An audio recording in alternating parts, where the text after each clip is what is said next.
Okay, so muling nagbabalik no ang Debaters Convention Live at meron na naman tayong debate ngayon between Pastor Brother Marty Centeno versus Wimpitan ng Born Again. Ang topic nila ngayon, patutunayan ko na ang patutot sa Revelation ay ang Old Covenant Apostate Jerusalem. Affirmative dito si Marty, tsaka negative dito si Pastor Wimpitan ng Born Again. At babasahan ko lang sila ng rules, no? Okay, so ang ating setup ngayon, siguro ano ba, 10-7 lang? Mga bro? 10-7 lang bro. Okay, 10-7. Saka yung ating rules, babasahin ko lang. Rule number 1 natin, ang lahat ng sagot ay kailangan sagutin ng 20 seconds maximum. Kung titigil ang sumasagot ng at least 3 seconds, magsasabi na ang moderator ng next question. Ang rule number 2 natin, kung categorical ang question, kailangan sumagot ng categorical muna bago magpaliwanag ng hindi lalampas ng 20 seconds at ang moderator at ang admin ang magbabantay sa 20 seconds time na yan. At kung hindi sasagot, tawagin nyo lang yung ating moderator para malapatan natin sa rules na ito kung siya ay hindi nga sumasagot. So, rule number 3, kung walang sagot sa categorical or hindi categorical, next question kaagad, walang paliwanagan. Sa rule number 4 natin, kung ano ang tanong, yun lang ang sasagutin. Sa rule number 5, sa unang pagtatanong, kinakailangan ng itatanong lamang ay ayon sa itinindig ng affirmative o negative side at sa rebuttal stance sa cross-examination. Maaari na magtanong ang examiner ng kahit ano, inilatag man o hindi inilatag. Sa rule number 6, ang debater na makakatanggap ng 3 warning mula sa moderator ay may kaukulang disiplina, either bawasan ng 1 minute or sa kanyang oras ng pagtatanong or daragdagan ng 1 minute kung ang tinatanong naman ang paglalapatan. So number 7, out of the topic are not accepted. Rule number 8, no side comment. Rule number 9, no untrue attitude. Rule number 10, no objection during conclusion. Rule number 11, respect the admin and moderator decision is always final. Tsaka ang ating rule number 12, ito lamang ang iral na patakaran bilang pagsasaayos ng debating ito. Sumasang-ayon ba ang ating affirmative, Bro Marty? Agree po ako dyan. Okay, si Pastor Wimpingman? Yes, agree. Okay, so before natin start, bigyan ko muna ng 30 seconds na pagpapakilala si Bro Marty. Okay. Ako po si Marty Centeno, isang kapatid na dito po ako sa Ireland ngayon. At I'm here to just prove a statement about this Great Whore of Babylon. Ako po ay believer kay Jesus Christ at din sa Ama na nagsugo sa Kanya. Yun lamang po. Okay. So ano nga lang bro, lakasan konti yung ating boses para... Okay. Lalapit ko lang yung aking mic. Yan. Lalapit ko lang yung aking mic. Yan. Okay. So 30 seconds din kay Pastor Wimpy, bro. Pakilala ka. Okay. Good evening sa lahat. Ako si Pastor Wimpy.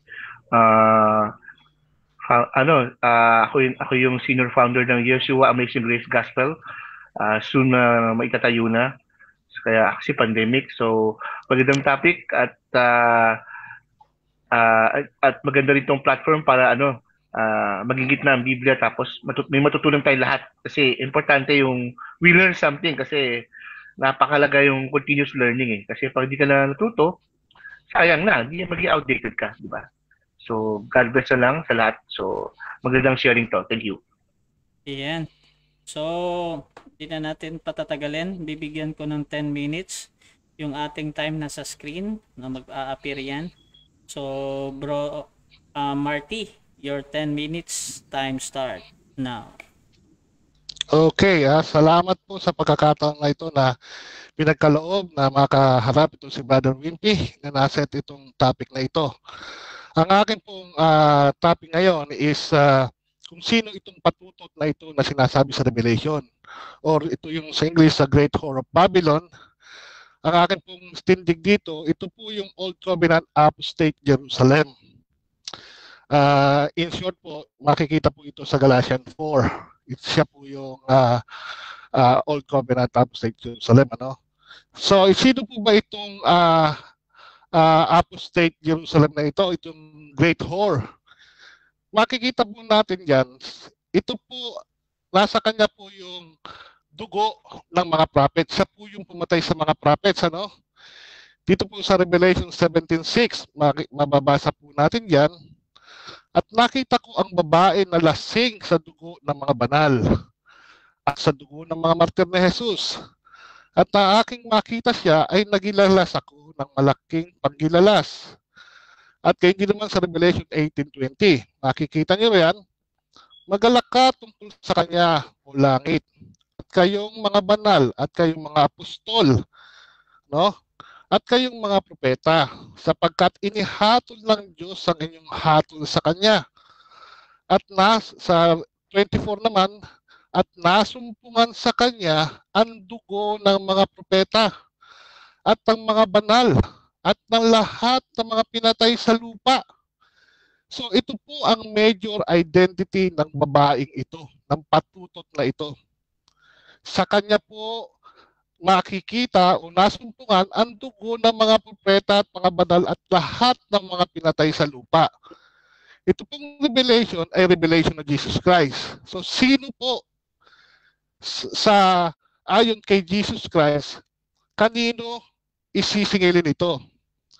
Makikita po natin mga kapatid, dito po sa Matthew 23 hanggang mula 29 hanggang 37, ito po ang sinasabi.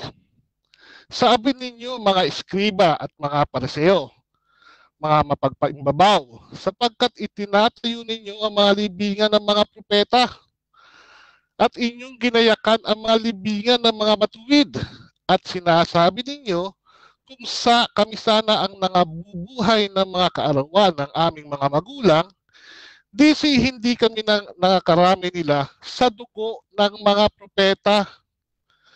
Kaya't kayo'y nagpatotoo sa kanyang sarili na kayo'y mga anak niya o mga nagsipatay ng mga propeta. Punuin nga ninyo ang takalan ng inyong mga magulang. Ito pa ho, punuin din nga ninyo, pupunuin pa ninyo na ang takalan ng inyong mga magulang. Kaya nga, kayo yung mga ahas, kayong mga lahi ng mga ulupong, paano makakawala kayo sa kahatulan sa impyerno? Kaya't narito, sinusugo, ito po, future pa, no? Nung sinabi ito ni Jesus Christ, sinusugo ko sa inyo ang mga propeta at mga pantas na lalaki at mga eskriba. Ang mga iba sa kanila inyong papatayin at ipapako sa krus. At ang mga iba sa kanila inyong hahampasin sa inyong mga sinagoga at sila inyong pag-uusigin sa bayan-bayan upang mabubo sa inyo. Kanino po? Sa inyo, yung kausap po niya. Ang lahat ng matuwid na dugo na nabuhos sa ibabaw ng lupa. Buhat sa dugo nino ng matuwid na si Abel hanggang sa dugo ni Zacarias na anak ni Baracayas na pinatay ninyo sa pagitan ng santuaryo at ng dambana. Katotohanang sinasabi ko sa inyo, ang lahat ng mga bagay na ito'y darating sa lahing ito. O Jerusalem, Jerusalem, na pumapatay sa mga propeta at bumabato sa mga sinugo sa kanya, makailang iniibig ko, tipunin ng inyong mga anak na gaya ng pagtitipo ng inahing manok sa kanyang mga sisiw sa ilalim ng kanyang mga pakpak. At ayaw kayo, narito ang inyong bahay iniwan sa inyong wasak. Yan po mga kapatid, mula past and future nung panahon na sinabi ni Jesus Christ, sa kanila po sisingilin ang dugo ng mga propeta. Ngayon po, itong pong great whore, o itong patutot, ito rin po ay great city. Sa Revelation 18, sinabi po dyan, and cried when they saw the smoke of her burning, saying, who is this like unto this city? Sino po itong great city na ito sa Revelation?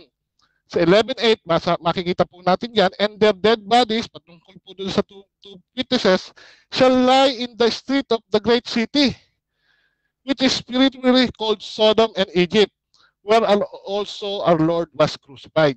So maliwanag po mga kapatid, ito pong great city na ito is where also our Lord was crucified. Saan po yan? Sino po yung mga yan? Kung titingnan po natin, doon naglalakad po sa Emmaus yung sa 24:18, and one of them, whose name was Cleopas, answering said unto him, art thou only a stranger in Jerusalem, and hast not known these things which shall come to pass there in these days? And he said unto them, what things? And they said unto him, concerning Jesus of Nazareth, which was a prophet, mighty indeed and Lord, before God and all the people, and how the chief priests and our rulers, chief priests and our rulers delivered him to be condemned to death and have crucified. Nangyari po yan sa Jerusalem, and ang nag-crucified na chief priests and our rulers. Kaya sino po ito? Ito po ay which is spiritually called Sodom. So ito po yung great city, which is also yung patutod, sa Jeremiah 23:14 po, at gayon din sa Isaiah 3:8, ang Jerusalem po, matungkol sa una rin naman templo, ay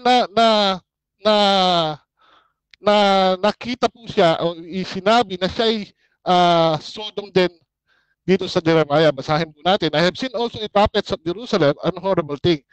They commit adultery and walk in lies, and strengthen also the hands of evildoers, that none that retard from his wickedness. They are all of them as Sodom, and the inhabitants thereof as Gomorrah, dahil nga po sa wickedness na pinagagawa nila.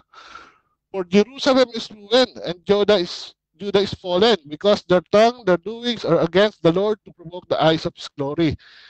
The show of their countenance doth witness against them, and they declare their sin as Sodom.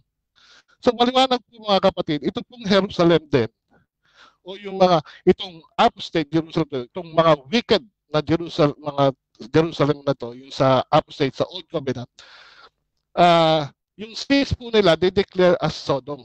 Yan po ang ibig sabihin. Kaya sinabi, they're like unto me as Sodom.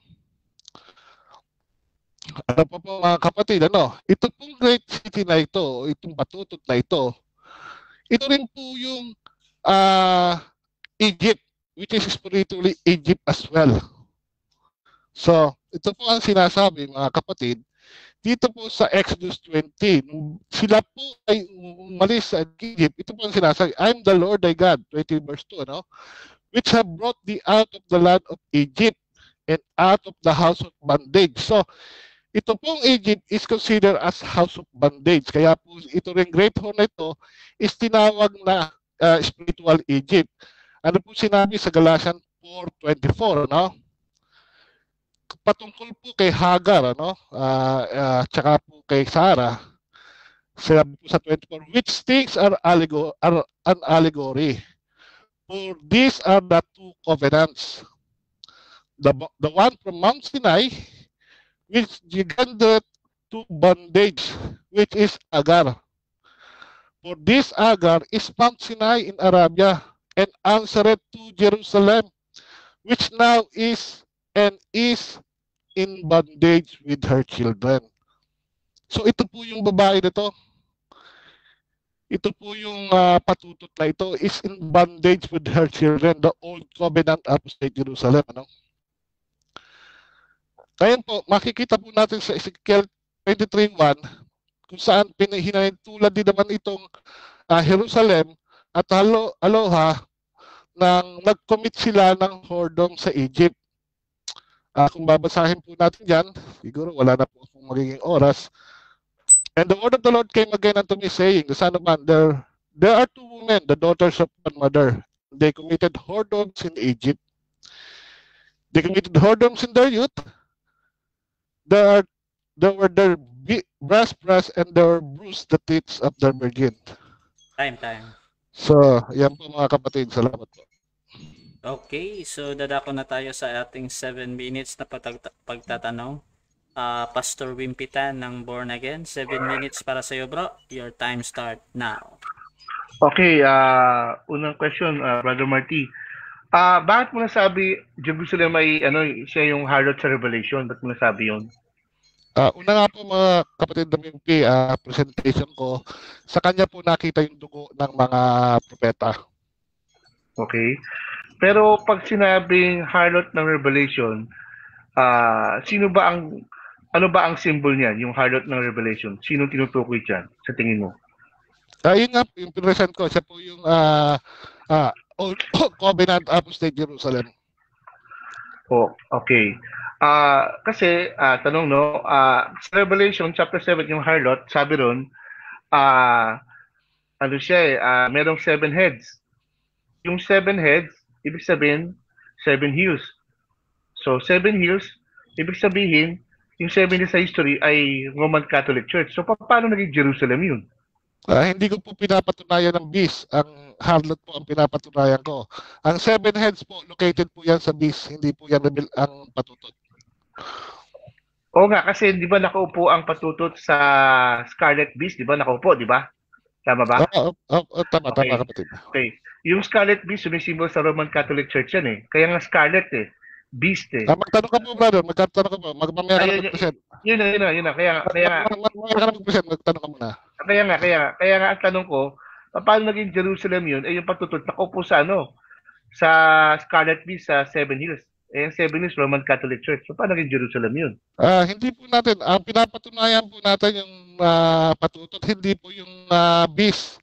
Ang beast po yung nasa yung Seven Hills. Ang may heads po na 7 ay yung beast, hindi po yung patutot. Okay. Ang Jerusalem ba nasa Rome? Nasa Western Hindi world? po. Hindi po. Okay. Okay, itong sinabi mo kanina, yung sabi ni Jesus Christ, di ba? O Jerusalem, yung mga, you have killed the prophets, di ba? Alam mo ba, ito yung, propesya ni Jesus sa Jerusalem na masasakop ang Jerusalem ng Roman Empire. Alam mo ba ito? Alam po yan. Yan po. Okay.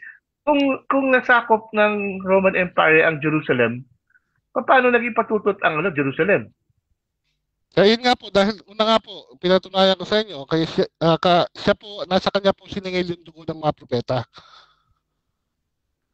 Okay, kasi ang patutot sumisimbolize sa Roman Catholic Church sa may Western world.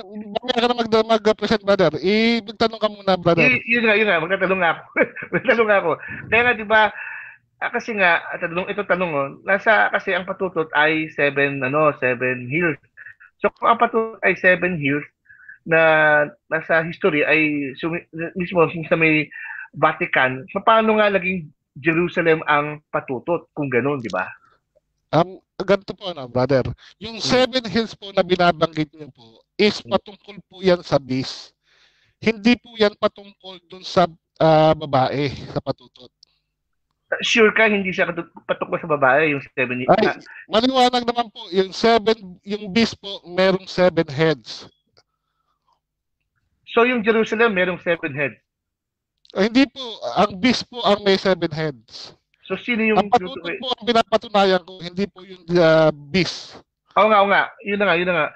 So, paano nga maging patutot yung 7 heads? Hindi nga po patutot yung 7 heads. Sa beast nga po yung brother. Sige. Okay. Okay, ito. Next question. Ito sa Revelation 18 kanina, di ba? Sabi mo, Jerusalem yun eh. Kaso sabi sa Revelation 18, Babylon yun eh. Ang Babylon ba, Jerusalem? Mystery Babylon nga po, mystery. Kaya nga po sa kanya, nabuhos ang dugo ng mga propeta.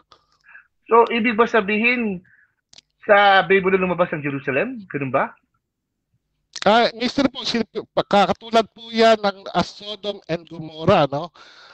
Sinabi sa kanya na, unto me, you are like a Sodom. So, unto God, siya rin po yung Babylon na parang pinapahiwatig. Okay. Alam mo ba history ng Babylon? Kaya doon lumabas alam po natin. So, alam mo rin ba na lumabas ang Babylon? Lumabas ang Roman Catholic sa Babylon? Alam mo ba yun? Sa Bible? Hindi ko lang po masasabi kung sasabihin niyo yung Roman Catholics ay galing sa Romans. So hindi ko po stand 'yon. So hindi ko po masasagot sa inyo 'yan. So kasi yung patutot ay Roman Catholic Church. So tanong ngayon, paano nga naging patutot hindi ko correction lang po, brother. Hindi ko po in-stand ng Roman Catholic ang patutot. Yun nga, tatanong nga kita ron eh. In related to that, kita ron.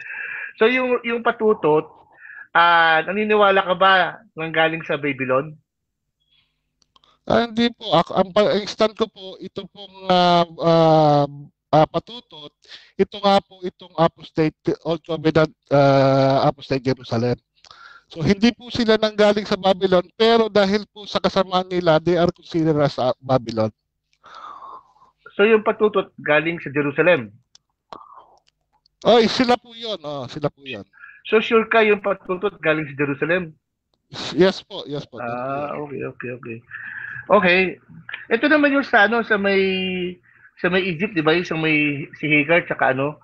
Anong connection niya sa sa patutot? Hindi ko maintindihan. Sila po kasi itong kung sasabihin inantulad po siya sa as Egypt, ano? Yung sila po nung nasa panahon sila nang nasa Egypt, they are in bondage. Kaya po kinumpara ito pong si Hagar is yung Old Covenant po is considered as in bondage. Kaya po sila is as spiritually Egypt. Okay. Pag sinabi sa Revelation na patutot, anong ibig sabihin ng Revelation 17 tungkol sa patutot? Ano ang role niya? Anong ginagawa niya? Bakit tawag sa kanya patutot? Bakit kaya? Una po ang major characteristic po niya, sa kanya po sisingilin yung dugo ng mga propeta. Yan po ang maliwanag diyan. Dahil po nasa kanya lahat yun eh. Ipaghihiganti po ng Diyos ang mga propeta sa kanya. Di ba ang ibig sabihin ng literal na patutot, prostitute, tama ba? Opo. Okay. Pag ang patutot ay literal na prostitute, spiritually, sa Revelation 17, ano ibig sabihin ng patutot? Katulad po yan ang sinabi sa Ezekiel na nag-commit sila ng whoredom. Time na. Nag-commit sila ng abomination. Okay, time na. So bago tayo dumago sa ating negative stand, napapansin ko lang yung mic ni Bro Marty. Parang humihina, lumalakas. Hindi ko alam. Napapansin niyo ba? Check mo na, bro. Test mic. Test. Ayan. Ready mo ako? Ayan. Sige. So, okay. Proceed na tayo, Pastor Wimpitan, ng iyong 10 minutes na negative stand. Your time start now. Okay, una-una, paano naging patutot ang Jerusalem? Kasi sa history, saka sa Bible, 7 hills. Kasi ang patutot ay sumisimbolo sa Roman Catholic Church na merong 7 hills. Bakit 7 hills? Kasi sa Vatican ngayon, saka sa unang panahon, napapaligiran sila ng 7 hills. Ang 7 hills, bakit 7 hills? Doon sa 7 hills yun, doon nagmula at pinanganak ang Roman Empire. Mga maliliit na mga tao, mga villages na nagsabi, gumawa tayo ng isang bansa. Doon nagsimula ang bansa, gumawa ng batas, hanggang lumaki, hanggang naging Roman Empire. Kaya hindi pwede maging Jerusalem. Kasi, yan ay propesya. So, ang propesya ay 7 hills. Ang Jerusalem, wala sa 7 hills.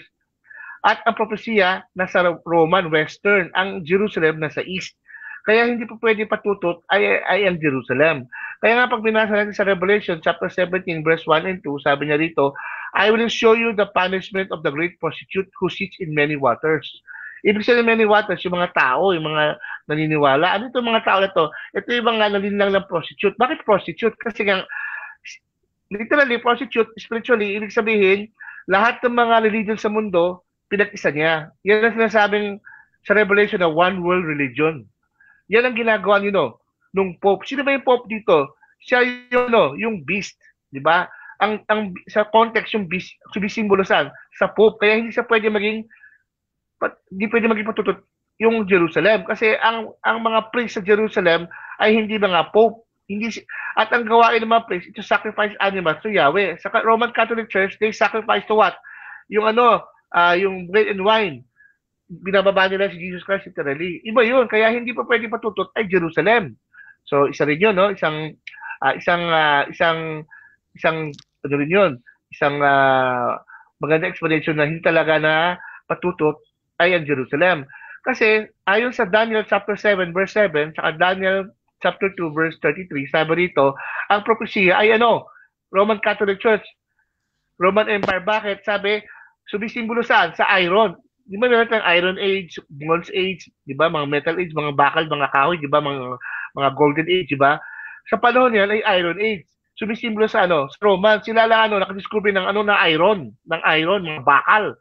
Kaya malakas ang puwersa ng Roman Empire kasi sila lang ang may bakal, sila lang may mga malalakas na bakal pang shield, di ba?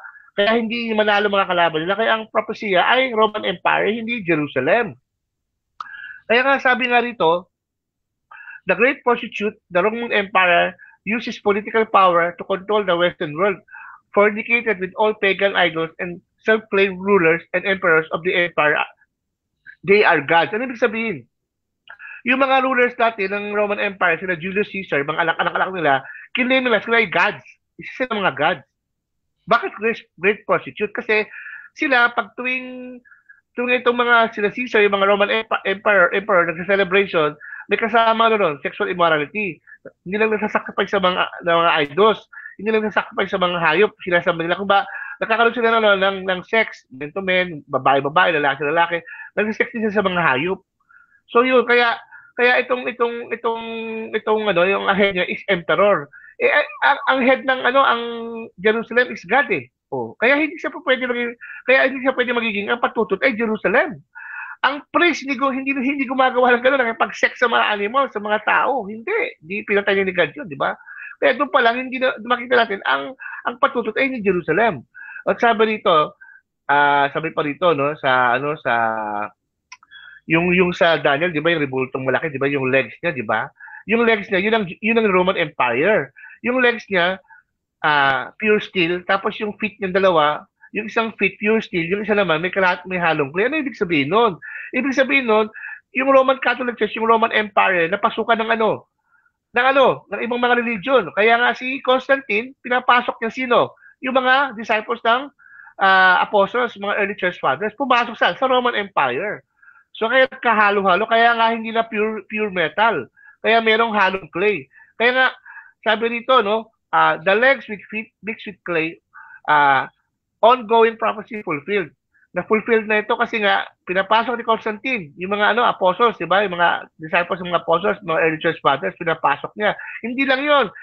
Habang na-conquer ng Roman Empire buong mundo, yung ibang ibang empire, under sa Roman Empire, pinabayaan niya mag-worship ng mga kanilang gods. Kaya yun sila yung prostitute. Kumbaga, ang prostitute, kanya-kanyang lalaki, kanya-kanyang palit lalaki, kanya-kanyang pleasures. In spiritual naman, sa Bible, kanya-kanya silang worship ng idols, kanya-kanya silang maniniwala. Kaya nga, the Roman Catholic Church prostitute religions, mega religions all over the world. Pinapasok niya. Kaya nga sabi na, okay lang yan. Sabi niya po, your God is my God. Okay lang yan. We share the same God. Our Father is one Father in heaven. Pero ibang maniniwala. Hindi pwede yun. Kaya dito makita natin, the Roman Empire Roman Empire, its pagan practice is called a prostitute. To maintain its political control, the empire exchanged it for gold, lust, and glory. Ganun ang ginawa ng prostitute, di ba? May kapalit katawan niya. Ito naman, Roman Empire, pilit niya, yung gold, para magkapera, tax. Yung lust, sexual immorality, mga luho, binigay niya, di ba? Glory, ano yun? Pag bawat conquer nila, di ba, sila sabdo nila yung kalaban nila, di ba? Parang hindi tayo atakin, sige, mag-intermarriage tayo sa kanila, o kaya, bigyan natin ng tribute, di ba? Kaya ganun kalaki ang Roman Empire, di ba? Kaya nga sabi nito, the kings of the earth, those are the empire conquered. Ano ibig sabihin ito, kings of the earth na empire na conquered? Ito yung mga literal, noong unang panahon na conquer ng Roman Empire noong unang panahon. Ngayon, interpretation sa panahon natin ngayon, based sa context, itong mga kings na to, ano to? Ito yung mga ito yung mga yung beast, ito yung mga popes, wait. Teka. Tama. Ito yung mga panahon natin, ito yung mga naghahari sa buong mundo ngayon na umalis sa Roman Empire. Kasi noong unang panahon, yung Roman Empire, buong-buo yan eh. May mga umalis sa Roman Empire noong unang panahon. Kaya nga nagkaroon ng gera, di ba? Ng American War, di ba? North and South, di ba? O, nagkagera, naghati, Italy, France, di ba? O, nagkagulo-gulo, nagkahati-hati. Ang US, isa sa Roman Empire dati, umalis lang yan eh. So, kaya maraming umalis sa Roman Empire. Kaya ito yung mga kings na ito, na-conquer ng Roman Empire, eh dating kasama yung nagsipag-alisan na. So, ngayon sa future, may mga babalik dito na na country sa Europe. Ito yung 10 United Nations, babalik sila long. Kasi sa panahon natin, meron tayong maraming United Nations, babalik 10. Yan ang prophecy. Yan ang 10 sinasabi sa Rebulto roon. Kaya nga sabi rito, di ba? Roman Empire, yung na-conquer niya mga bansa, pinayagan niya mag-practice ng religion nila, tsaka pinayagan nila mag-intermarriage para hindi sila i-conquer, di ba? Kaya itong mga ibang bansa, tulad ng Egypt, yung mga ibang lugar na na-conquer ng Roman Empire, nakipag-intermarriage sa Roman Empire. So nag-swap sila ng slave, nag-swap sila ng kings, princess, para makontrol ng Roman Empire yung buong mundo. Yung buong Roman Empire. Ang US, kaya nga sa Roman chapter 17, di ba yung babae nakasuot, nakaupo doon sa waters, di ba yung harlots, di ba? Sabi rito, merong 7 heads, merong 10 horns. The woman was dressed in purple and scarlet. Bakit purple and scarlet? Kasi purple, purple dito, yung suit ng mga pari, di ba? Purple, di ba? Tapos scarlet, di ba? Pula. Ano ibig sabihin nito? Yung purple, holiness. Yung scarlet, kasalanan. Ibig sabihin, ang mga Roman Catholic Church, lalo yung mga pari, purple sa labas, holy, pero sa loob, puro kasalanan. Bakit? Kasi, hindi nila naranasan ang kaligtasan at kapatawaran ni Jesucristo. Kaya pag binasa mo sa Revelation chapter 17 verse 56, ito yung description ng mga leaders ng Roman Catholic, ng Roman Empire noong unang panahon, mga emperor. Ngayon naman mga pope to. Kaya nga, she held a golden cup, di ba? Yan ang tawag ay Babylon. Bakit Babylon? Jeremiah 51:7, di ba? Kaya ngayon, yung golden cup na yan, ibig sabihin yan, victory yan. Lasat niya yung victory. Bakit gold? Kasi nasakop niya. Di ba? Bakit gold? Kasi di ba yung hari may hawak na gold, di ba? Sineselebrate niya yung blood of the saints. Kaya imposible ang patutot ay Jerusalem. Di ba? Kaya nga, sabi pa dito, Babylon the Great, the mother of prostitute, and the abomination of the earth. I saw the woman who was drunk the blood of God's people and the blood of those who were bore testimony to Jesus Christ. When I saw her, I was greatly astonished. Diba? Yung woman, nakipag one world religion siya. Yung woman, siya yung nag-persecute sa mga Christians. Noong unang panahon, pinersecute niya sa history, pinersecute ng mga Christians yung Roman Catholic Church. Ngayon, mangyayari uli yan. Okay. Hindi ko rin natapos. Okay lang. Okay, so dadako na tayo sa ating 7 minutes na pagtatanong. Bro Marty, your 7 minutes first cross time start now. Okay, Brother Wimpy. Ang beast ba na may 7 heads at 10 horns, ay siya rin ba ang babaeng patutot? Hindi. Ang beast ay sumisimbolo sa Pope. Yung 10 horns sumisimbolo sa 10 United Nation na propesya sa Bible. Kasi sa panahon natin sa Europe, ilang member ng United Nations. Ang propesya, magiging 10 siya. So yung 10 niyon, magro-rule yun, bibigyan niya ng power yung mga Pope. So magsasambit sila sa Pope. So, confirm yung beast ay hindi yung nampatutot. Ang beast ay hindi yung patutot, hindi siya patutot. Okay. So, sa Daniel 2 and 7, ilan ang kingdom na hinula sa Daniel bago ang kingdom not made with hands? Ang hinula sa Daniel, there will be 10 kingdoms. Kasi 10 toes eh. Sige. Sorry, brother. Paliglag. Okay. Bali yung 10 kingdoms, sinasabi sa Daniel chapter 2, yung 10 kingdoms, yung 10 toes. Yung 10 toes, yan yung 10 United Nations. Yan ang propesya na mangyayari sa future. Magkakaroon ng 10 matitira sa United Nations ay 10 na lang. Sa United Nations, yun na lang mangyari. Okay, ano? Ang beast ba na may 7 heads at 10 horns, siya ba ang mag-desolate at mag-burn sa patutot ayon sa Revelation 17:16? Sabi sa Revelation chapter 17, sa huli, yung beast tsaka yung 10 horns, they will hate the harlot. Bakit nga they will hate the harlot? Kasi nga, ibig sabihin, si Satan, nakupo na sa loob ng third temple, gusto niya siya lang sambahin. So, magagalit si Satan, kailangan ako lang sambahin nyo. So, kaya, magagalit si Satan, kaya yung magagalit sila sa harlot. Okay, so itong beast ang magde-destroy sa kanya. Yung Oo, beast, hindi. yung beast, yung mga popes, tsaka yung 10 United, tsaka Europe, yung 10 United Nation, Europe, mag-destroy sa kanya. So siya yung magde-destroy. So yung beast ba, sabi mo ito yung popes? Yung beast sumisimbolo sa popes. So yung popes ang magde-destroy sa patutot? Yes, siyempre. So kung proposal mo na itong Catholic Church is the patutot, ang popes ang magde-destroy mismo sa Catholic Church? Oo, siyempre. Kasi nga, ang mangyayari kasi, si Satan, ayaw niyang, kasi itong Pope, gumawa siya ng one world religion, di ba? Lahat-lahat pwede sambahin. Magagalit naman si Satan. Sabi niya, hindi pa pwede, kailangan ako lang sambahin niyo. Ayaw ng mga Pope, sabi, hindi pwede, magugulo yung mundo natin, kailangan, lahat sila pwede. So, no, sabi, ako lang sambahin niyo, kaya sabi sa Revelation. Okay, ano? Yung beast ba, ito ba yung Roman Empire? Yung beast, ang Pope, yes, sumusimbolo rin sa Roman Empire siya. Kasi may 7 heads eh. So, yung Roman Empire ba existing pa ngayon? Buhay pa. Nasa Vatican ngayon. Yan, mismo yung prophecy sa Vatican yan. Okay. So itong sabi mo suot ng mga popes ang mga scarlet, ano? Kailan nagsimulang magsuot ng scarlet color ang mga popes?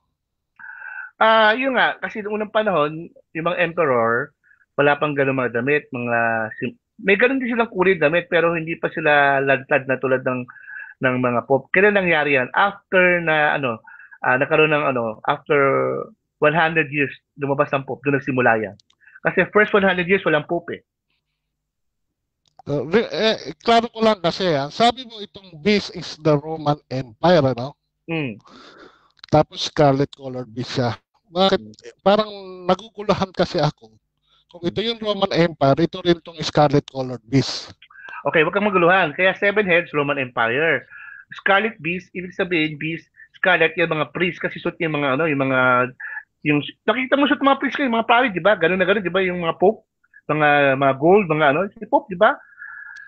Kaya, yung beast, yung beast, saka yung heads yan, lahat yan sumisimbolo sa Roman Catholic Church.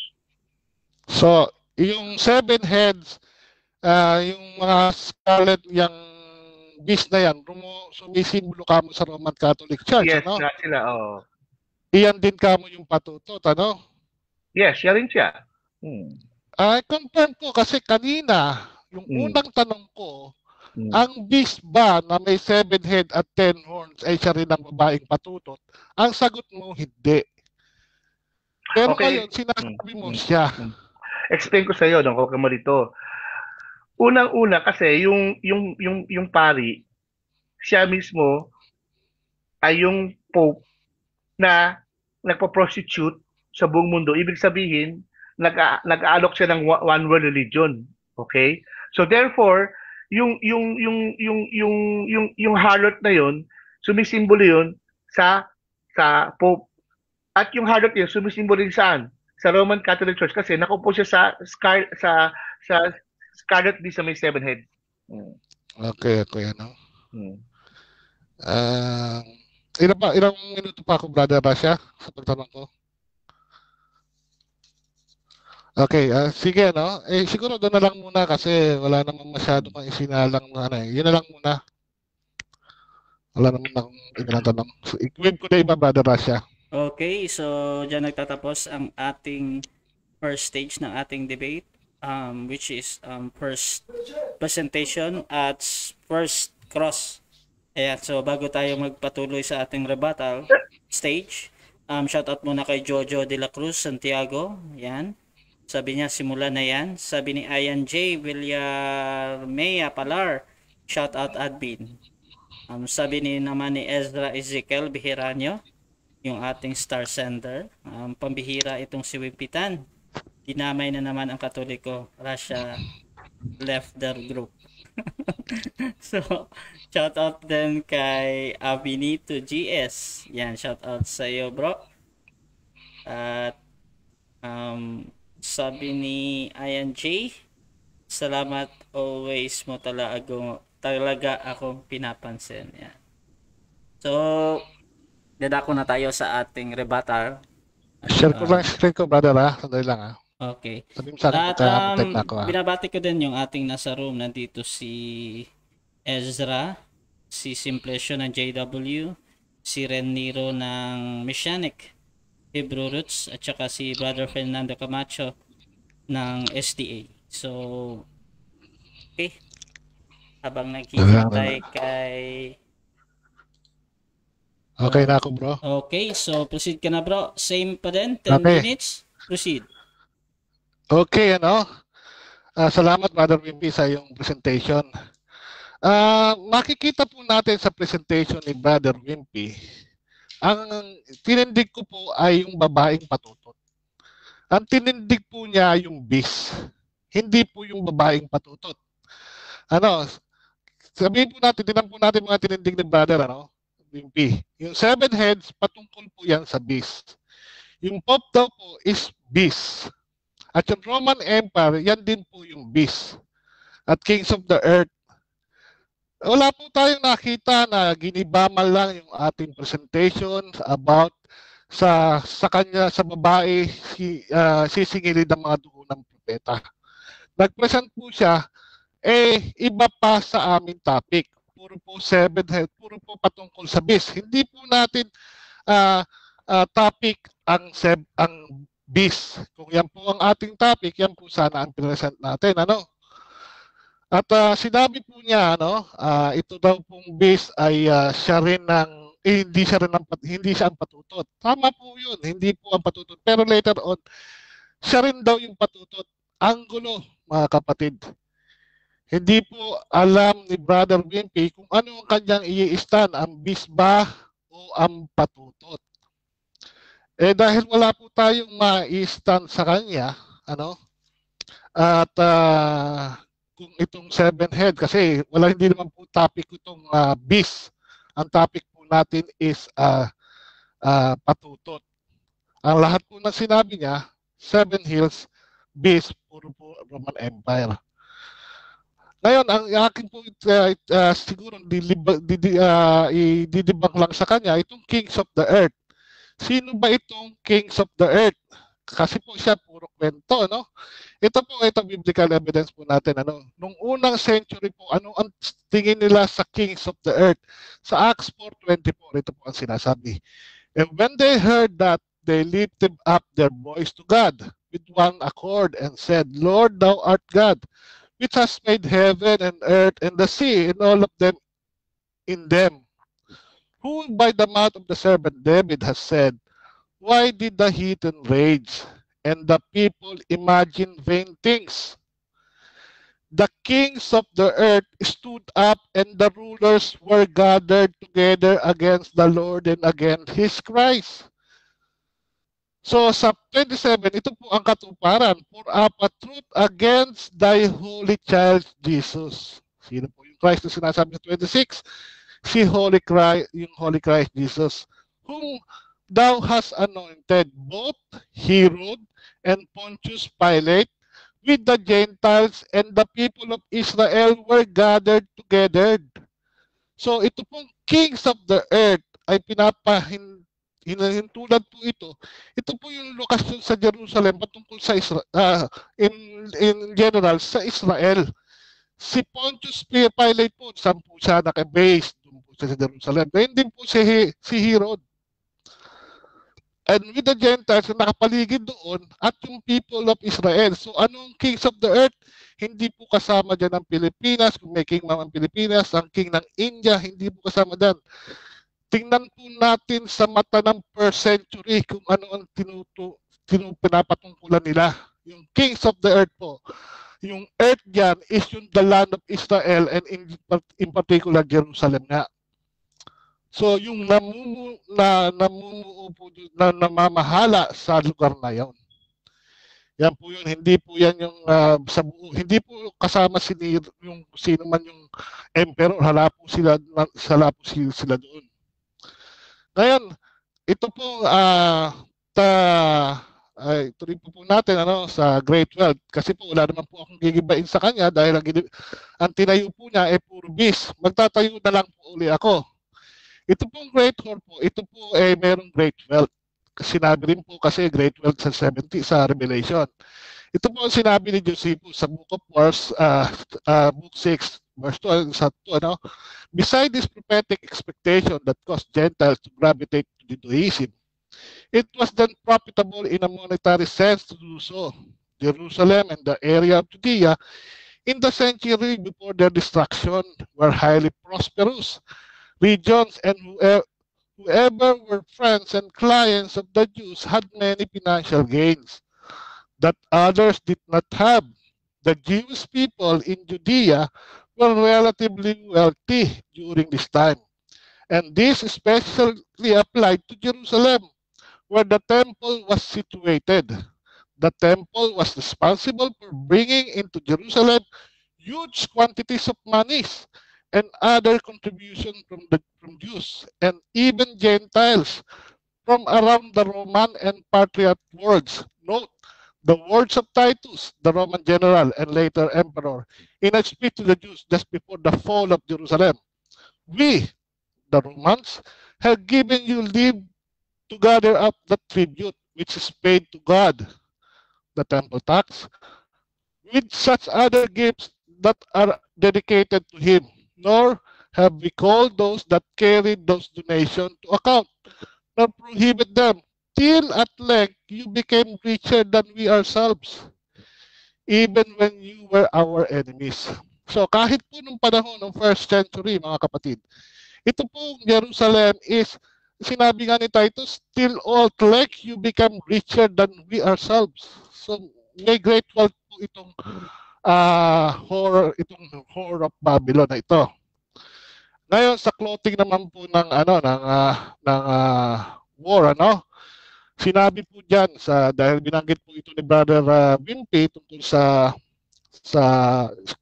clothing, banggitin ko na lang din po ito. Exodus 28:4, patungkol po sa garments po ng priesthood. And these are the garments which they shall make, a breastplate and an ephod, and a robe and a broidered coat of mitre and a girdle. And they shall make holy garments for Aaron thy brother, and his son, that he may minister unto me in the priest's office. And they shall take gold and blue, and purple and scarlet, and fine linen. And they shall make the ephod of gold, of blue, and of purple, and of scarlet, and fine twined linen with cunning work. So, and shall have the two shoulder pieces thereof joined at the two edges thereof, and so it shall be joined together. And the curious girdle of the ephod which is upon it shall be of the same, according to work thereof, even of gold, of blue, and purple, and scarlet, and fine twined linen. So si brother, ang brother Wimpy po, sinabi niya, hindi daw po apparel ito ng mga Roman Empire ng panahon na yon. Ito po kahit pa po, bago pa po ang Roman Empire, ito na po ang apparel ng mga priesthood. So sa name of the forehead naman po, sa Revelation 17:5, makikita po natin yan. And upon her forehead, what was a name written, Mystery Babylon the Great, the mother of harlots and abomination of the earth. So, ito po naman ang nasa ulo naman ni Aaron, and thou shalt make a plate of pure gold and grave upon it like the engravings of a signet. Holiness to the Lord, and thou shalt put it on a blue lace, that it may be upon the mitre, upon the forefront of the mitre, it shall be, and it shall be upon Aaron's forehead. Ito po, nagnat po, a priest who served and killed the prophets, wearing holiness to the Lord is abomination. Sino po ang nagpapatay sa ating Panginoong Jesus? Ang priesthood po, ang chief priest. At ano po ang nakalagay sa kanila nung pinapatay nila ang ating Panginoon? Holiness to the Lord. Anak, tingnan nyo nga yan mga kapatid. Hindi ba abomination yan? Kung papatay mo ang Panginoon mo, sasabihin nakalagay sa ulo mo, holiness to the Lord. Maliwanag po mga kapatid. Ang patutot po na sinasabi sa Revelation 17 ay patungkol po ito sa Old Covenant Apostate Jerusalem. Nasa kanya po ang lahat ng katangian. Siya po, sa kanya po siningil ang dugo ng mga propeta mula kay Abel hanggang sa mga kay Sakaraya. At gayon din patuloy pa, no? Mula pa noon sinabi ni Jesus Christ, magpapadala pa siya, sa kanya pa rin papatayin. At ito po, Panginoon, ito po na sinabi na abomination sa kanya. Itong pumatay na nagwe-wear ng holiness to the Lord, siya ang pumatay siya ang nagpapatay sa ating Panginoon. Hindi ba naman abomination yan of the earth? Ayun mga kapatid, yan lamang po yung presentation natin sa rebuttal dahil wala naman po tayo masyadong i-rebat sa kanya. So dinagdagan ko na lang po ang aking stand at yun lamang po at kung may natitira pang time, i-bed ko na. Okay, so dadako na tayo sa ating 7 minutes na second course ni Pastor Wimpy. 7 minutes para sa iyo, bro Wimpy. Your time start now. Okay. Itong tanong. Paano nga maging apostate ang Jerusalem ay yung harlot? Yung harlot nga, 'di ba? Siya ang 7 hills. Kaya nga may 7 hills. Kaya paano ang Jerusalem yun, apostate? Paano? Ang layo. Ang brother sasagot ako, no? Iisa mo kasi yung beast sa Jerusalem, sa patutot. Yung beast, ito yung may 7 heads. No, which is also the 7 hills. Ito yung beast. Ang sabi mo nga, iba yung beast na may 7 heads with 10 horns sa patutot. Kaya nga, paano naging Jerusalem apostate yan? Kung 7 hills yan, yan ang Roman Catholic Church. Nasa Italy yan. Paano naging Jerusalem yan?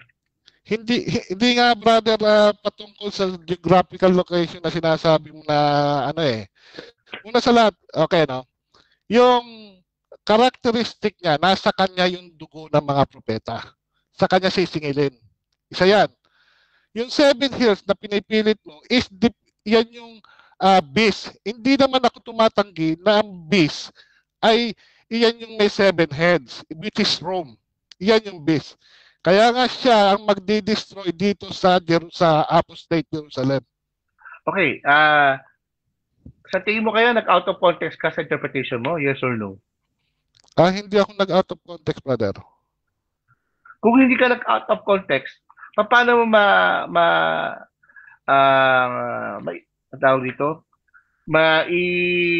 itatahi na ang patutot ay Jerusalem apostate nga? Kasi nga, natataka ako kasi nga ang context kasi ng patutot, nasa Rome siya eh. Ang context kasi sinasabi ng Jerusalem apostate, nasa East siya eh. Siya, paano naging Jerusalem, paano naging patutot ang Jerusalem apostate? Yun nga eh. Paano mo ikakabit yun? Hindi nga natin ikakabit doon sa ang beast. Ito, ikakabit natin ang beast na Roman Empire ang magde-destroy dito sa patutot, which is the Old Covenant Jerusalem, which is siya yung nangyari na na-destroy siya. Dinestroy siya ng Roman Empire. So ibig sabihin, itong Roman Empire nag-destroy sa Jerusalem, ganun ba? Yan siya yung nag-destroy. Ginamit siya ng ating Panginoon gaya ng paggamit ng ng Babylon, ng Diyos sa Babylon nung dinestroy din naman niya ang unang templo. So, so, so ano bang stand mo? Ang patutot ay ang Jerusalem Apostate, siya, yung sa Revelation, tama ba ako? Maliwanag po, nakasulat po. Yan po ang aking pinatunayan. Yung apostate, the Old Covenant Apostate Jerusalem. So ulitin ko so ibig mo sabihin, yung patutot sa Revelation 17, siya yung apostate sa Jerusalem, dun sa Jerusalem, yun ba? Tama ba ako? Yung Old Covenant Apostate Jerusalem, siya po. Siya po yung nasa Old Covenant, no? But apostate siya. Anong Old Covenant yun? Hindi ko maintindihan. Isa lamang po ang Old Covenant na binabanggit sa Biblia. Anong covenant yun? Yung Old Covenant po na with regards to binigay ng Diyos nung sa Sinai sa Exodus 19. So anong connection yun, covenant yun sa Revelation chapter 7 na patutot? Dahil siya po nga, ito nga po sa kanya po nga po, kung titingnan niyo po sinabi ng ating Panginoon sa Matthew 23, yung kaharap niya, itong mga chief priests, mga rulers ng Jerusalem, sa kanila sisingilin yung dugo. Ano? Itong mga pariseo na ito, itong mga priests na ito, they are the one who implement the Old Covenant. And still, they killed our Lord Jesus. Kaya apostate po sila. So ang pumatay mga Hudyo, hindi yung patutot sa Revelation 17? Sila nga po yun. Yung pong mga Hudyo na apostate ng Old Covenant, sila po ang pumatay at sa kanila po siningil ng ating Panginoon ang dugo ng mga propeta. Yung mga Hudyo, hindi naman sila Roman, di ba? Hindi naman sila Greek, di ba? Kaya nga po ang ang nag-burn sa Jerusalem, sa Old Covenant, hindi po, kundi ang mga Romans. Roman Empire po. So kung Roman Empire nag-burn, Roman Empire nag-burn, di ba? So kung Roman Empire nag-burn, anong connection niya sa Revelation 17 patutot? Ay, yan po, kung i-connect mo nga ang beast, kasi yung beast is the Roman Empire, na siya yung magbabarn at magde-desolate dito sa patutot. So yung patutot na ibaburn ng Roman Empire, ay yun nga pong apostate Jerusalem, which is the patutot. So ibig sabihin, ang baburn ng Roman Empire na patutot yung Jerusalem, tama ba ako? Siya po yung ibaburn. Okay. Okay, yun na nga. So, paano nga mangyayari nga? Yung kasi nga, ang patutot sa Revelation 17, hindi Jerusalem. Siya po yun dahil nga po, siya po ay binar ng Roman Empire. Oo nga, kasi nga yung patutot kasi, sumisimbol sa Roman Catholic Church. Sabi mo, binar nila yung Jerusalem. Kaya yung Jerusalem ay patutot. Paano nga naging patutot ang Jerusalem? Roman Empire ng patutot diba? Sasagot na po ako. Oo. Ikaw lamang po ang nagsasabi na ang patutot ay Roman Catholic, which is hindi nga po. Kaya nga po ang stand natin, hindi po Catholic Church yan. Ang i-destroy po ng Roman Empire ay yung Jerusalem. Ang i-destroy po ng Roman Empire yung Jerusalem. Okay, medyo okay, question. Ulitin ko lang, no? So, ang ibig mo sabihin, para maging clear ako, itong patutot sa Revelation 17, siya ang patutot sa Jerusalem? Siya ba yun? Tama ba ako? Siya po yung mismo, yung patutot po sa Revelation 17, siya po mismo yung apostate. Okay. So, dadako na tayo sa ating rebuttal ng ating negative. 10 minutes para ulit sa ating negative rebuttal. So, timer start now. Ako ba? Siya? Negative rebuttal. Negative rebuttal. Ako ba? Rebuttal? Ako ba? Negative. Ikaw. Okay. Okay, maganda yung medyo nalito rin ako kasi unang-una, sabi niya wala daw nabali. Kasi nga, unang-una, mahalaga ang context, no? Yung context sinasabi ng Jerusalem, nililink niya sa Revelation 17, ang layo. Kasi ang Revelation 17, ang context niya ay tungkol sa Seven Hills Roman Empire. Eh, sa Jerusalem, walang Seven Hills. Saka, unang-una, ang Jerusalem nasa east, wala sa western world. So, sinasabi niya, spiritually, ang patutot ay ang Jerusalem. Hindi pwede mangyayari yung kasi nga ang patutot sa Revelation ay sa sa Roman Empire na siya ang nag-destroy nga sa Jerusalem. Kaya ang patutot ay Roman Empire, hindi Jerusalem. So medyo nalito ko, no? Kanina sabi niya ang ano raw ang ano ba 'yun? Ang priest daw, yung beast ay hindi raw siya yung harlot. Na sabi nalilito daw siya.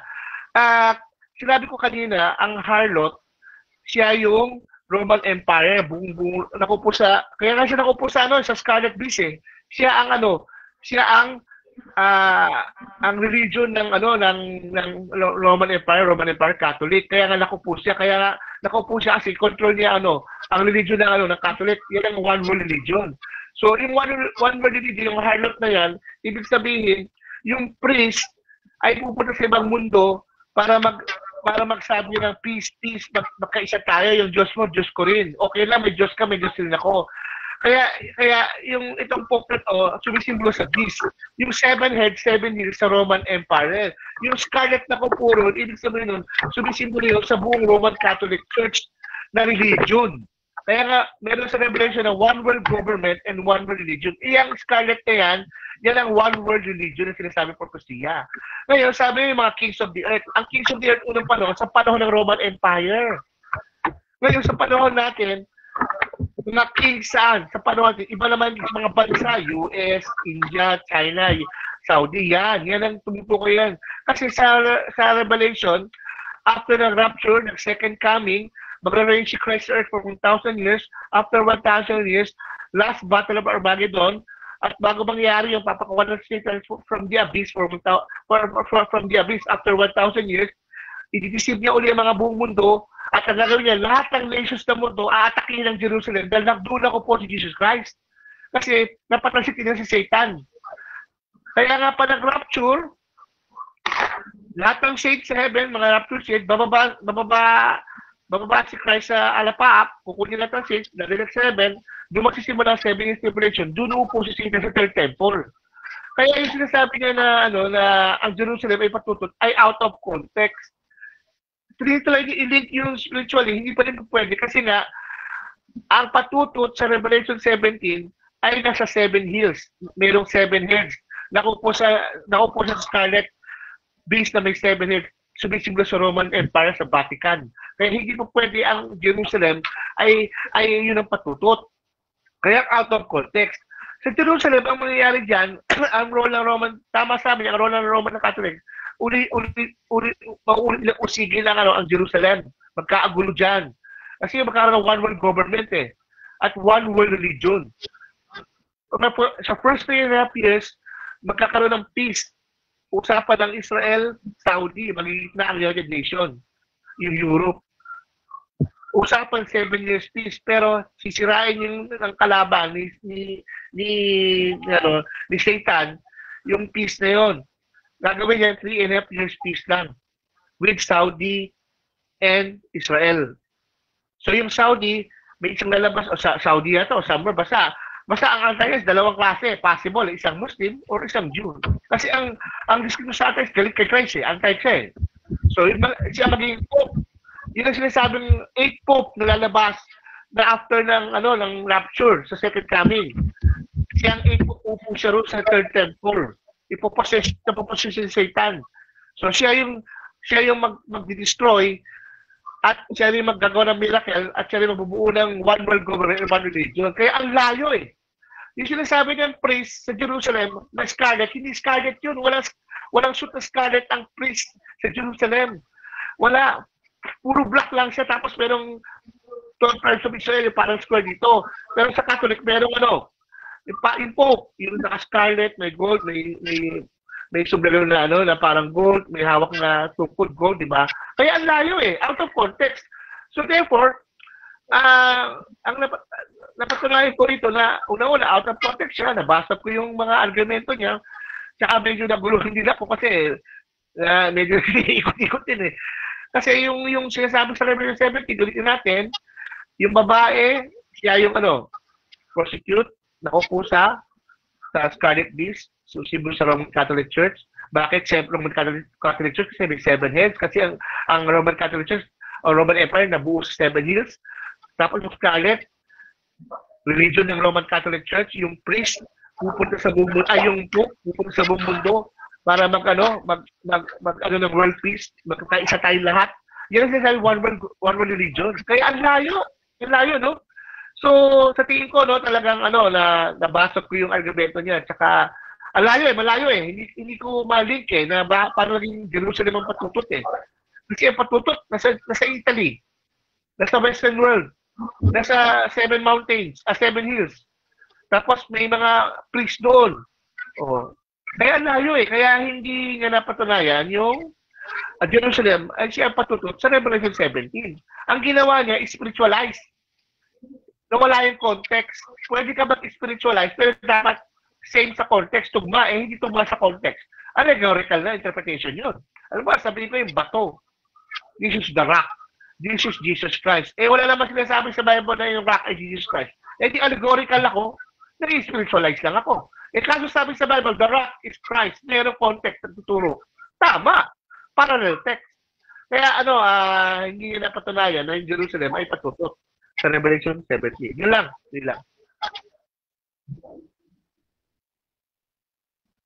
Okay, so dyan nagtatapos ang rebuttal ni Pastor Wimpitan ng Born Again. So dadako na tayo sa ating 7 minutes na second cross. Okay, set lang natin. Yes, 7 minutes yan bro. So, second cross, your time start now. Okay. Saan hills nakatayo ngayon ng Vatican? Saan hills ngayon nakatayo ang Vatican? Hindi siya nakatayo sa hills. Nakatayo siya paligid sa 7 hills. Nasa Rome ang Vatican. Dating Italy. So nagkagulo kaya binigyan nila naging Rome. Kaya yung Italy nagkagulo sa Pope, binigyan na yung sa Pope yung Rome, hindi Rome na. Kaya Okay, ito bang 7 heads, no? Ito rin ba yung 7 hills? Yan ang 7 hills, sumisimbolo sa Roman Catholic Church. Kasi 7 hills, sa 7 hills, doon nabuo ang Roman Empire. Okay, sino itong 7 heads mo? Yung 7 hills, 7 heads. Yung 7 hills kasi, doon nasimula yung Roman Empire. Kaya 7 hills kasi merong 7 hills. Sa 7 hills may mga tribo. May mga heads, may mga parang leader sila. Small leader, sa 7 hills, may mga tao doon nakatira doon. Dati, nagbuo sila ng isang empire.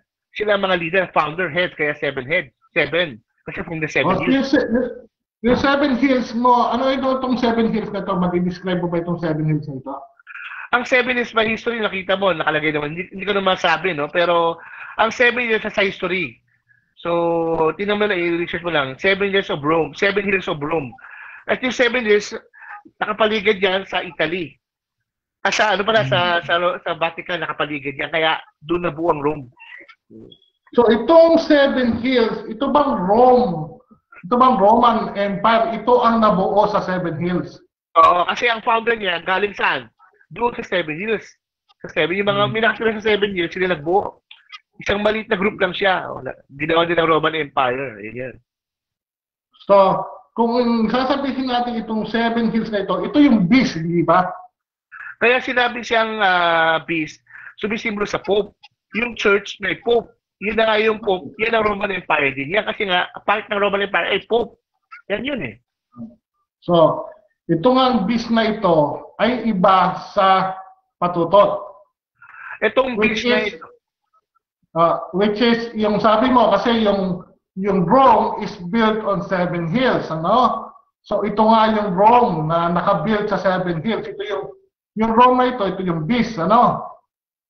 Sabi mo? Yung Rome, yung beast, yan ang Rome. Itong, ay di pala, wait, itong, hilo na ako, yung beast yan, yan yung Pope. Yan yung Pope, yung beast. Yung scarlet, sumisimbolo sa Roman Empire, sa religion ng Roman Empire. Kaya yung harlot, hindi yan yung beast, hindi yan yung Pope. Okay. So itong Roman ngayon ang nakasit sa Seven Hills. Because it was built on Seven Hills. Yung ba ang sabi mo? Yung harlot nakaupo sa Seven Heads, ibig sabihin sa Seven Hills. Ha? Ang sabi mo kasi, itong Roman Empire, ito yung built in Seven Hills. So, yung Roman Empire ang nakaupo sa Seven Hills. Tama, oh. Nakapaligid sa Seven Hills, kaya yan, dyan na buo ang Roman Empire. Oh. Yung Roman Empire, itong beast na ito, nakaupo sa Seven Hills. So, yung beast ang nakaupo sa Seven Hills. Walang sinabing beast nakaupo sa Seven Hills. Ang nakalagay doon, ang harlot ang nakaupo, hindi beast ang nakaupo sa Seven Hills. Ang harlot ang nakaupo. Ang harlot ang nakaupo. So, inaano ko lang yung analogy mo, brother. Yung Roman Empire ang na-built sa Seven Hills. Yes, Roman Empire. Okay. So, siya ngayon itong nakaupo ito ngayong Roman Empire with the beast, siya yung founded sa Seven Hills. Founded, hindi nakaupo. Founder. Okay. Sabi nga, i-correct natin yung statement. No? Siya yung founded on Seven Hills. Siya yung nakita sa Seven Hills. Founder siya ng in Seven Hills, founder ng Roman Empire. Yun. No? So, itong Roman Empire na ito, kailan to na-establish na naka-founded siya sa Seven Hills? Hindi ko na yung year niya, pero basta i-research ko lang, hindi ko nakuha yung niya. Pero sure ako Seven Hills Diyan nagsimula Roman Empire. So 7 Hills. So ito ngayong sinasabi mo, ito ba before the 1st century pa, no? Yung founded siya, no? Before pa siya nakatayo. Before when they were founded as Seven Hills, in Roman, it was the beginning of the Roman Empire, no? So itong Roman Empire, kailan to yung Roman Empire mismo, kailan nag-end ito? Hindi nag-end ng Roman Empire, tuloy-tuloy yan kasi kaya may Pope Okay, ano? So itong mga pope ngayon hindi na siya sakop ng Roman Empire, ganun ba? Ang pope until now control niya ang Roman Empire. Pero noong unang panahon, ang pope nung control niya ang Roman Empire, may umuusig sa kanya, may gera, saka may civil unrest. Pero ang propesya ngayon diyan sa Revelation 17, yung 8 pope na yan, propesya na walang umusig, walang gera, walang civil unrest. At binigyan siya ng full authority na makontrol ang buong Roman Empire. Yan yun. Na-fulfill na. Yung 7 heads, sabi mo, no? Ano itong 7 heads na ito? Yan na nga, yung 7 heads yan na ang 7 hills. Sumisimbolo sa Roman Catholic Church o Roman Empire. Dahil diyan nga ipinanganak ang Roman Empire sa 7 hills. Diyan sa hills na yan, na may mga maliit na mga Greek na tao, nag-usap sila na maggawa tayo ng isang empire. Doon nagsimula. Lubak. Ibig sabihin, brother, madi-describe mo ba kung sino-sino itong 7 heads na ito? Kung gusto mo, pwede, i-google ko, ba? Nalaman mo. Pwede. Teka, sandali 7 hills. Teka. Meron to. 7 heads. Tapos na tayo sa 7 hills. 7 heads. Yun na nga. Yung 7 hills, sila nga 7 heads Yan na nga yun Yan na nga Rome Ayan, no? Yan na yung Rome. Yan na nga may 7 hills. Oo, yan na nga yun. Ano yung 7 heads? Yan na yung Rome. Ayun. Okay, so dyan natapos yung ating rebuttal stage at saka yung ating second cross. So bago tayo mag-proceed sa ating final stage, yung ating conclusion, shout out muna sa lahat na nasa live at hindi masyadong marami yung comments pero magbabasa tayo ng konti. Shout out kay Abinido GS, kay Ayan J. Villarmia Palar, sabi niya Ezra Ezekiel Biheranyo. Okay lang, at least may ate na ako. Yan. Sabi naman ni Bro Fernando Baisa Camacho, sakit sa banks ng paksa. Hahaha. Sabi naman ni Ayan. Sabi naman ni Rasha Vista, wag nyo na kaming idamay dyan. Hahaha. Okay. Tama ni Ayan J, abugbog talaga Catholic Church dito. Lagot kayo kay Delmar niyan. Yan. At tsaka kay Ezra, hello, sinashoutout din kita, mahal kong kaibigan. Sabi niya kay GS. Yan. So, tuloy na tayo sa ating 5-minute na conclusion. At okay, so mauna dito si Pastor Wimpy. Bro, 5 minutes para sa yung final conclusion. Time start now. Okay. Unang-una, hindi na patunayan ang Jerusalem ay patutot ng Revelation 17. Pangalawa ay nag-spiritualize siya, allegorical interpretation. Hindi niya ma-prove yung Jerusalem ay siyang patutot ng Revelation 17 dahil ang context nagsasabi ang patutot sa Revelation 17 ay nakaupo sa 7 bundok at pitong ulo, yan ang sumisimbolo sa Roman Catholic Church. At ang Jerusalem ay hindi siya wala sa 7 hills at nasa Asia at ang Rome ay nasa Western world. Kaya doon pa lang nakita natin na hindi na nabasag hindi na napatunayan yung premise niya na ang Jerusalem ay isang apostate na Old Covenant. Itatataka ko bakit may Old Covenant. Wala namang covenant ang Rome sa Israel. Walang covenant. May covenant ang Diyos sa Israel. Kaya hindi ko rin gano'n naintindihan, no? So, pangatlo, sa tingin ko dapat talagang pag-aralan niyo mabuti yung context ng Bible kasi pag maging spiritualize ka, out of context pa, mamaling interpretation ka eh. Di ba? Kasi pag nag-spiritualize ka, anything goes. Halimbawa, sabi sa Revelation, merong 7 eyes, nag-spiritualize ka, ay! Ibig sabihin, 7 pala ang mata ng Diyos. Hindi pala ang context ng sabi. Kaya bakit 7 eyes ang Lamb? Ibig sabihin, perfect 7 eyes, all-seeing eye, omnipresent. So si God, ibig sabihin, omnipresent. He sees all. He sees everything perfectly. Kung nag-spiritualize ka, sabihin mo, 7 ang mata ng Diyos. Yung Lamb, sino yun? Si Jesus Christ. Bakit Jesus Christ? Kasi yung propesya, di ba? Nung binaptize siya, di ba? Di ba yung 7 powers ng Holy Spirit binigay sa kanya sa Luke chapter 4:18? Di ba? Yan yun eh. Kaya mahalaga ang context. Huwag ka mag-i-spiritualize. Kasi ang Bible mayroong context. For example, may isang rule sa hermeneutics. Pag may isang unclear ang text na hindi mo alam, always look for parallel text. Hanapin mo yun. Ibang situation, ibang events nga, pero same meaning, same understanding, same concept, same idea. Kaya nag-spiritualize siya, kaya na out of context. Pang-apat, siguro dapat the best pa rin na mas maintindihan niya ang Bible, no? Kailangan mag-research pa siya sa history ng Bible. Kasi ang Bible hindi lang basta Bible, may history yan eh. Sabi nila ang Bible, ang history sa Bible hindi inspired. Paano hindi mag-inspired yan? Ang Diyos may gawa ng Bible. Siya may gawa ng history. Hindi ba paano hindi naging inspired yan? Kaya mag-research siya, bumalik sa background ng Bible. Yung 7 heads, pag wala yung history, hindi malalaman ang interpretation yan. Pag yung beast, walang history, hindi malalaman ang interpretation yan yung beast. Literal interpretation ng beast noong unang panahon sa Roman Empire, ibig sabihin, tumutukoy, isang parang mabangis na tigre. Literal. Hindi alam mo yan. Si John sa unang panahon, sa tingin niya, interpretation niya, sa vision niya, yung beast, ay Roman Catholic Church. Pero hindi niya alam Roman Catholic Church. Kasi sinabi lang, metal lang, basta Rome lang, gano'n lang. Yung pala, Roman Catholic Church pala. Kaya wag tayo mag-i-spiritualize. Kasi pag nag-spiritualize ka, hindi mo malalaman yung tunay na context. Hindi mo malalaman yung tunay na interpretation.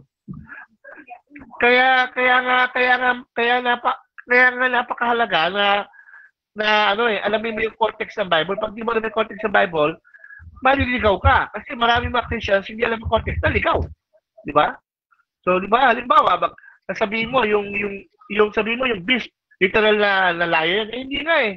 Kasi yung literal beast sa Daniel, yung ulo, hindi hindi siya talaga literal lion. Sabi literal siya na tao eh. 'Di ba? Literal siya na tao.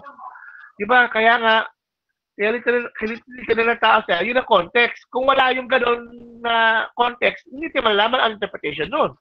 Kaya yun lang, no? Mahalaga mag-aral lang context nun. So, yun lang. Thank you.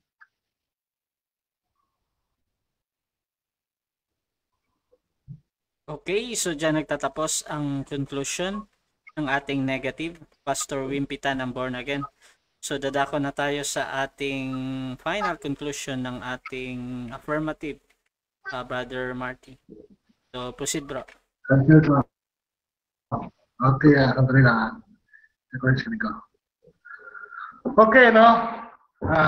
Nasa conclusion na po tayo. Maliwanag po mga kapatid, ang ating pong topic is about the whore of Babylon. Hindi po about the beast. Kung about the beast po ito, i-explain ko po sa inyo kung sino po itong 7 heads na sinasabi. Pero hindi po yon ang ating topic. Ang topic po natin is the whore of Babylon. Kung lahat po ng presentation ni Brother Wimpy is patungkol po sa beast, hindi po natin tinututulan ng beast a Roman Empire. Hindi po yun ang topic natin, kaya hindi po natin ma-rebat yung hindi naman natin topic. Ngayon, ako po ang nagpatunay mga kapatid. Imbis na ako magpatunay mga kapatid, ako mag-rebat sa kanya, wala po akong rebat. Nagtayo lang po tayo nang nagtayo. So ano po ang ating mga tinayo na hindi natibag? Ang sabi po natin, ito pong Old Covenant Apostolic Jerusalem, which is the whore of Babylon, sa kanya po sisingilin ang dugo ng mga propeta. Hindi po, according po kay Jesus, hindi po ito sisingilin sa Catholic Church. Jesus word versus po Wimpy Tan. Yan po, sino po ang inyong paniniwalaan? Sinabi rin po, ito nga pong pinatunayan po natin, ito pong apostate nito, ito pong great horn nito, itong patutot, it is where the Lord was crucified. Hindi po sa Vatican, ako naman mga kapatid. The disciples of Emmaus versus Wimpy Tan, pinatunayan po natin yan. At hindi po yan tinibag ni Brother Wimpy. Ito pa rin po, ano? She was the spiritual Sodom and Egypt. Hindi po natibag ni Brother Wimpy. Na kung saan itong nga pong mga Old Covenant na apostate which answered to Jerusalem, sila po itong mga nag-commit ng abomination na ipinako pa nga po nila ang ating Panginoong Jesus. Ano ba naman yan? Ano ang pinatunayan lang ni Brother Wimpy? Yung beast with 7 heads and 10 horns. Hindi po yan ang ating topic. Yung 7 hills daw, yan din yung 7 heads. Which is the Roman Empire. Naku naman, hindi po yan yung babae, yan po yung beast. Sila po ang nag-destroy at nag-burn sa Jerusalem, which is yun nga po, Old Covenant Apostate Jerusalem. Historically, proven po yan. These are the identities of the beast, not the whore. Naku naman. Tapos sinasabi pa niya, hindi daw po nag-end pa ang Roman Empire. Matagal na pong tapos ang Roman Empire. Naku po. Ano pa po ang ginawa lang ni Brother Wimpy? Puro po kwento lang po yan. Wala pong support. Saan po kayong maniniwala? Sa word po ni Jesus against words ni Brother Wimpy? Sa patunay ng mga alagad na naglalakad sa Emmaus versus kay Brother Wimpy. Sana po natuto tayo sa kahit konti sa pag-aaral debate na ito. Hindi po Catholic Church ang the whore. The Catholics believe in our Lord Jesus Christ. They believe in God. Paano magiging apostate, maging ano yan, whore yan. So, ang whore po, ito pong Old Covenant Apostate Jerusalem na sila mismo ang pumatay sa ating Panginoong Jesus. At sa kanila sisingilin ang dugo ng mga propeta mula kay Abel hanggang sa dugo ni Sicaraya at patuloy nung panahon ng ating Panginoong Jesus. Sa kanila po yun, hindi po sa Catholic. Ito pong mga ito ay mga kwento-kwento lamang ni Brother Wimpy para iayon sa kanyang paniniwala. Hindi po, matagal na po tapos sa Roman Empire. Ngayon po tayo sa church which has no end. Wala pong tapos ito. Ang Roman Empire po and all the kingdoms before that, nagtapos na po. Ito na po ang church natin. This has no end po. Sa pag-aaral po nito mga kapatid, i-define ninyo kung sino yung Roman, sino ba yung head, sino ba yung woman, at sino yung beast. Time. Okay, salamat. Okay, so dyan nagtatapos ang debate natin ngayon between Marty and Pastor Wimpy Tan ng Born Again. So, bibigyan ko ng 1 minute na pasasalamat sa this is not rebuttal ha. Unahin na natin si Marty, pasasalamat sa mga nanonood at sa makapanonood pa nito at saka sa ating mga nasa room. So, Bro Marty. Okay, una sa lahat, nagpapasalamat ako kay Brother Wimpy sa pagkakataon na pinagkaloob na ito na makakadebate siya dahil ito po ang first time na debate ko dito sa Debaters Convention. Salamat Brother Wimpy at salamat sa maganda mong presentation. Nagpapasalamat din ako sa mga nandito sa room, si Brother Ernie, si Brother Russia, na ating moderator, lalo-lalo na matyaga at fair na moderator, si Merly, si Sister Merly, si Simplicio, si Ren, si Ryan, si Brother Fernando, ang gwapo natin si Brother Fernando, at lahat din naman yung mga gwapo at magaganda na ating mga manonood. Salamat po sa inyo. At ating puntang kiligi ng Debater Convention, mga kapatid. At i-share po natin ang ating mga video. Marami po tayong matutunan sa sa Debater Convention. Madadagdagan ang ating kaalaman at mahohon ito, kumbaga, para maging matatag tayo sa paglakad sa ating buhay pananampalataya. At salamat po sa manonood at sa lahat ng mga nandito sa loob at sa mga nanonood pa at sa mga manonood pa. Salamat sa inyo na. That is Marty. So, bibigyan ko din ng 1 minute si Pastor Wimpy. Pasasalamat. So, Bro Wimpy, pasok. Okay, thank you sa sa magandang exchange kay Brother Marty, no. Kaya nga totoo nga yung yung paniniwala ko, dati ko pa sinasabi na kung gusto mo maging teacher, kailangan tuloy-tuloy yung pag-aaral mo. Kung nahinto ka sa pag-aaral mo, hindi ka na pwede maging teacher. Kasi kahit pa paano, may natutulong ako ng Brother Marty, no? May mga ganun palang theology, no? Na siyempre, ang maganda dyan, ang theology, hindi na i-stop. So, salamat sa mga DevCon, sa bumubuo nito. At higit sa lahat, sa mga tao dito, kay Brother Fernando, sa mga hindi ko kilala dito, si Brother Russia, at sa lalo kay Brother Ferdinand, wala siya rito, no? Pero sa mga bumubuo ng DevCon, no? Kasi magandang pagkakataon to na ihayag yung paniniwala. Kaya thank you at God bless po at good night po sa lahat. Okay, so ang Debaters Convention din ay nagpapasalamat sa lahat na nasa room. Siyempre sa ating nasa live at promote lang din namin yung aming Debaters Convention official YouTube channel. Search nyo lang Debaters Convention. Lalabas na yung mga debate ng DevCon. At ibang channel din na nakatag kami, like channel ni Fernando Camacho, channel nila, basta yung nila Alvin, marami, nakatag kami dyan. At support, kahit kami na yung last na isuporta niya. So, supportahan nyo din yung ating mga YouTube channel ng ating mga nandito. So, yan, kung gusto nyong, kung gusto nyo palang sumali sa mga ganitong gawain, pwede kayong mag-PM sa akin, Admin Russia Vista. Search nyo lang sa Facebook. At either yung ibang admins, Nash, or directly sa Debaters Convention page. At isasali ko kayo sa mga room. Kasi maraming mga room dito. Merong room sa INC, MCGI, mga sa amin, iba-iba, or basta maraming mga room na pwede yung pasukan, at meron dong mga sharing at merong hamunan doon, or baka meron na kayo napupusuan na gusto kong hamunin ito, gusto kong hamunin yan. So, pwede yan. So, pwede kayong mag-PM sa akin or any na kilala nyo na nandito. So, yun. This is Debaters Convention. Admin Russia. We're out.